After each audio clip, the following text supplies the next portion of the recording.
अब हाथों में फावड़ा लेकर ये कूच है कलकत्ता पश्चिम बंगाल का। और हुमायूं कबीर का जो जिस तरीके से बयान आया है, जिस तरीके से नदवी का बयान आया, अब बाबरी मस्जिद अगर बनती है मुर्शिदाबाद में तो उसको खोदने की तैयारी है। और ये है विश्व हिंदू रक्षा परिषद के द्वारा ये यहाँ लखनऊ से, उत्तर प्रदेश की राजधानी से सीधे मुर्शिदाबाद के लिए कूच करेंगे। और यही वजह है कि अगर ये बाबरी मस्जिद वहां बनती है तो उसको फावड़े से खोदा तक जाएगा। और ये विश्व हिंदू रक्षा परिषद का संकल्प है। इसी को लेकर ये पूरे कार्यकर्ता सैकड़ों की तादाद में यहाँ से निकल रहे हैं। और ऐसे में साफ मानना है कि जिस तरीके से ये बयानबाजी हो रही है, एक तो पहले राम मंदिर की अयोध्या अपने पास किया है, और अगर अब बाबरी मस्जिद की बात होती है तो फिर वहां पर खोदा जाएगा। हमारे साथ देखिए ये सभी कार्यकर्ता अब वहीं के लिए कूच कर रहे हैं और अयोध्या हुई हमारी, अब मथुरा की बारी जैसे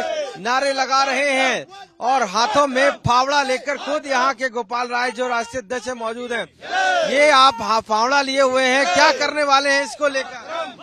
देखिए, जिस तरह से तृणमूल कांग्रेस का विधायक हुमायूं कबीर के जो बयान आ रहे हैं, देश में हिंदू मुस्लिम राइट कराना चाहते हैं ये। अरे आपको जो भी बनाना है बनाइए, ये प्रचार प्रसार करने से क्या फायदा है? हमारी जब श्री राम मंदिर बना तो सुप्रीम कोर्ट के नियमानुसार बना, ऐसा नहीं हमने जबरदस्ती जाके गिरा दिया या ये कर दिया। अब ये सबसे बड़ी गलत चीज ये कर रहे हैं, हिंदू मुस्लिम में लड़ाने का काम, कि हम लोग वहां जा करके वो करेंगे, नहीं, वो बाबरी मस्जिद बनाएंगे। बाबरी मस्जिद क्यों बनाना चाहते हैं? क्या संदेश देना चाहते हैं? अरे बाबरी मस्जिद जहाँ थी वहाँ जगह दिया गया, वहाँ बनाइए। और अगर आप वहाँ पर दे करके देश में अगर हिंदू मुस्लिम राइट कराना चाहते हैं तो विश्व हिंदू रक्षा परिषद आप ईंट गाड़ेंगे और इसी फावड़े से हम ईंट को निकालेंगे, क्योंकि हमारे देश का हिंदू मुसलमान सब जाग चुका है। पूरी तरीके से आप तो फावड़ा लेकर जा रहे हैं, तो क्या खोदने की पूरी तैयारी है? अगर मुर्शिदाबाद में जरा सी भी बाबरी मस्जिद की बात हो रही है तो क्या वहाँ पूरा ईंट से ईंट खोदने की तैयारी है? ईंट से ईंट खोदने की तैयारी है, हम लोग खोदेंगे। और खोदने के साथ साथ ये निश्चित रूप से हमें अगर गिरफ्तारी होती है तो उसको भी देने में हम लोग तैयार हैं। और सब मिला करके देश भर के हमारे जो सनातनी भाई हैं, हिंदू भाई हैं, जो वो देख रहे हैं कि लगातार जैसे आपका तेलंगाना का सीएम क्या कर रहा है, आप देखिए, ये एकदम हिंदू विरोधी बात, हमारे जो हिंदू सनातन धर्म के देवी देवता हैं उनके खिलाफ, इसके बाद भड़काऊ भाषण, ये मदनी दी भी उल्टा पुल्टा बोल रहे हैं। तो ये क्या हिंदू समाज क्या है? हिंदू समाज कोई खिलौना नहीं है, उसको आप हमेशा टारगेट कर रहे हो। अब हिंदू समाज हमारे देश का जाग चुका है और विश्व हिंदू रक्षा परिषद जगह जगह जाकर के जागो हिंदू जागो अभियान के तहत अपना कार्यक्रम कर रहा है। कितने कार्यकर्ता आप जा रहे हैं वहाँ पर, और आज का क्या कार्यक्रम है और कब कैसे पहुंचेंगे वहाँ, और वहाँ जाकर फिर कैसे मुर्शिदाबाद जाकर सीधे खुदाई करना शुरू कर देंगे या किसी से मिलेंगे? नहीं, पहले तो मैं वहाँ के गवर्नर से मिलूंगा, गवर्नर को मैं ज्ञापन दूंगा, और गवर्नर ज्ञापन देने के बाद हम बताऊं कि हमारी ये भूमिका है।